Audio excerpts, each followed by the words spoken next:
Did you see it? I guess not. So let's do it again with you being more intentional. Just a little slower. Did you see it now? At first glance, this looks like a group of young boys laughing at something and having fun. But in that crowd of seemingly unrecognizable teenagers, we have two future NBA All-Stars, Joel Embiid and just a frame later Pascal Siakam. I know, it's hard to notice. I literally had to rewatch multiple times just to make sure. In case you're wondering where they are, this was Luc Mbah-a-Moute's second basketball cap in Cameroon, the home country of Mbah-a-Moute, Pascal Siakam and Joel Embiid. From my previous video, I mentioned that Luc hosted basketball camps in his country to pick the best young talent to participate in the Basketball Without Borders program. I also mentioned that Joel Embiid attended the camp in 2011 and got selected to participate in the Basketball Without Borders program that same year, but Pascal didn't. He had failed to make it in 2011 and had to try again in 2012. Siakam was born in Douala, the largest city in Cameroon. He was also the youngest of 4 brothers. However, unlike his brothers who earned basketball scholarships to NCAA Division I colleges, Pascal had little interest in basketball. But by the year 2011, he had developed interest in the sport and got discovered by Mbah-a-Moute, who would later become his mentor. Although Siakam did not have much basketball skill, he was notably athletic and played with much energy, causing Raptors president Masai Ujiri, who was at the camp, to say that his effort was memorable. Much like Embiid, Pascal moved to the US to play basketball, and after a year of honing his skills and redshirting the 2013-2014 season, Pascal would go on to play for the Aggies basketball team, averaging 20 points, almost 12 rebounds and 2 blocks per game in his second year on the team, en route to unanimously winning the WAC Player of the Year before declaring for the 2016 draft. Pascal's final college season numbers were huge, but you see there was an asterisk on his apparent success because he played in one of the weakest conferences in college basketball, and although he performed particularly well when they matched up against tougher competition from other conferences, he still wasn't one of the most anticipated draft prospects in his class. A class that had well-known faces such as Ben Simmons, Brandon Ingram, Jaylen Brown, Jamal Murray, Buddy Hield, and Domantas Sabonis. On draft day, Simmons, as we all know, was selected first by the 76ers, B.I. was drafted second by the Lakers, Jaylen Brown got picked third by the Celtics, Buddy Hield went 6th to the Pelicans. Jamal Murray was selected by the Denver Nuggets with the 7th pick. Domas was chosen with the 11th pick by Orlando Magic but got traded to OKC, and Pascal was chosen with the 27th pick by the Toronto Raptors. A rather tough decision at the time, because most franchises did not have him that high on their list, but one the Raptors organization would come to be proud of.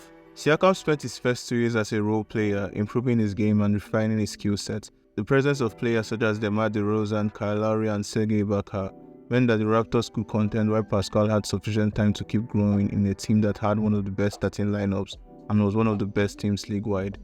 In this time, Pascal displayed very good potential, particularly improving as a bench scorer and showing his ability to guard all positions. Siakam wasn't among the most diverse scorers in the league, and what he lacked in jump shooting, he made up for with his insane motor and energy, using his athletic prowess and 7'3" wingspan to get closer to the rim for layups, dunks, and even alley-oops. Pascal would split his first year between the Raptors NBA team and their G League affiliate, leading them to win the G League Finals Championship and winning the G League Finals MVP in the process. Through his first 2 seasons with the Raptors, they finished as the 3rd seed and 1st seed in the Eastern Conference respectively.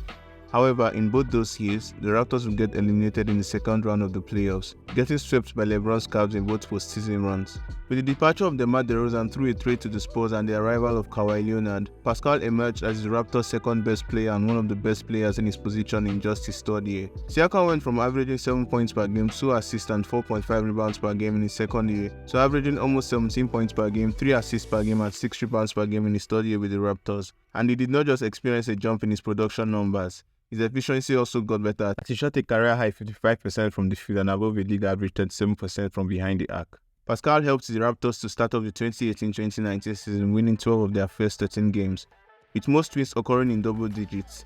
Their only loss coming against Giannis and the Milwaukee Bucks, who finished the season as the top-seeded team in the East.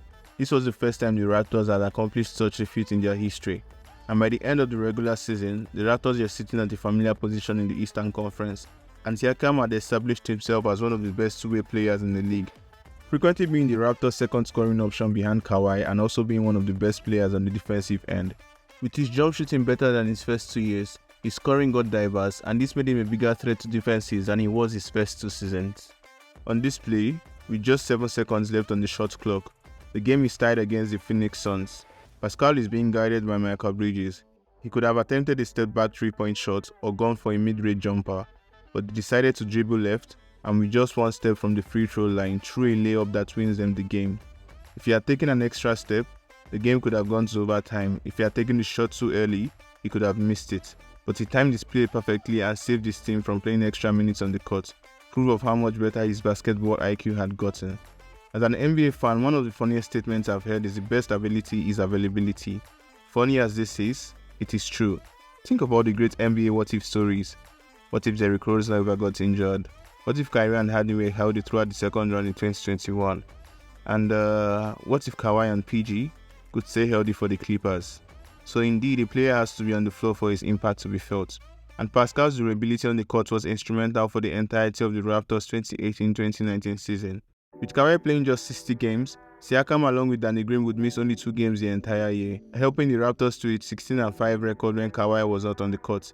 In those 21 games, Pascal averaged 19 points, 8 rebounds and 3 assists, including 2 consecutive games where he put up 33 points and 14 rebounds against the Atlanta Hawks, and pouring in 44 points and 10 rebounds 6 nights later against the Washington Wizards.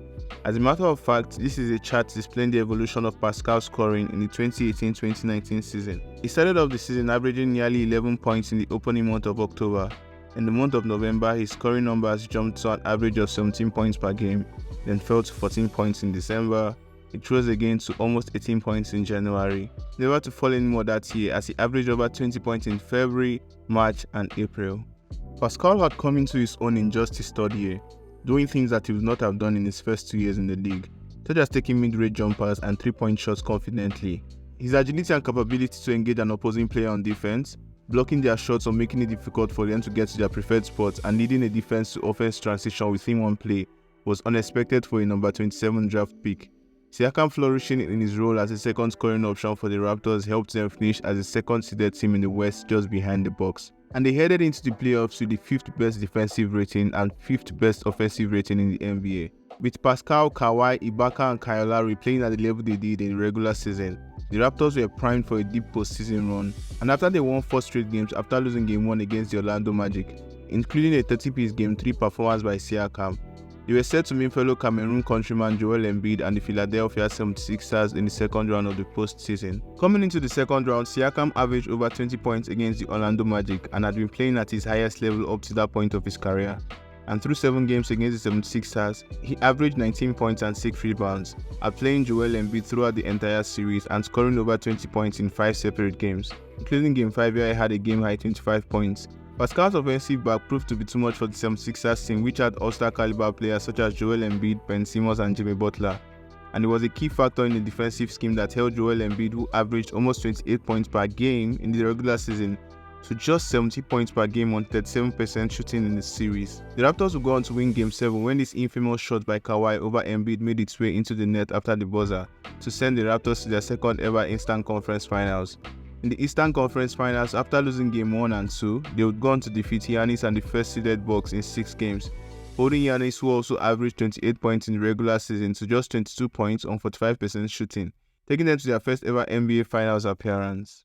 Now, brothers and sisters, if you hear a change in my tone, just know it's because the NBA Finals in 2019 was my first experience watching basketball. And guess who I supported? Well, to Steph Curry and the Warriors, and I had to watch as my best friend, who is a LeBron fan, laughed at me. So please understand, it was a tough experience going back to the stats and gameplay from that series. Now let's get back to it. In what was the first NBA Finals series to have a game outside the United States, both the Toronto Raptors and Golden State Warriors were primed to make history if they won the championship. For Golden State, it was their 5th straight finals appearance, and winning would mean they were the first team to three-peat since Shaq and Kobe's Lakers, a rare feat that only MJ's Bulls and Russell's Celtics had ever accomplished. For the Raptors, it would be their first ever NBA championship, and they came into the series against a team with small finals experience. But the Raptors were able to take Game 1 behind a 32 points, 8 rebounds, 5 assists and 2 blocks performance from Pascal Siakam. In his first finals experience against a team full of future Hall of Famers, Pascal played some of the best games of his career, causing trouble for the Warriors on offense with his length and equally holding down his own on defense. Much like they did to Giannis and Embiid, the Raptors would deter Steph Curry's offensive output, holding him to just 41% from the field and 34% from the 3-point line, numbers that are quite below the greatest shooter's efficiency. Siakam, on the other hand, would go on to average almost 20 points, 8 rebounds and 4 assists for the series. In the championship clinching Game 6, he would put on a scoring clinic similar to Game 1, scoring a team-high 26 points along with Kyle Lowry and hitting the title clinching shot over Draymond Green. The Raptors would go on to win their first ever NBA championship in Game 6, and not too long after their triumph, Pascal won the NBA Most Improved Player of the Year award, a worthy ending to what had already been an incredible season most players who get to be in the NBA could only wish for. Despite the departure of Kawhi after the 2019 season, with Siakam as their leading star, the Raptors finished the 2020 season as the second seed in the East, but they will get knocked out by the Boston Celtics in the second round of the playoffs.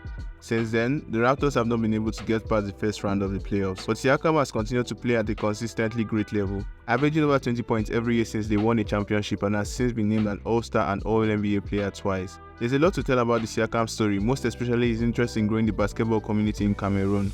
But for today, let's leave it at this.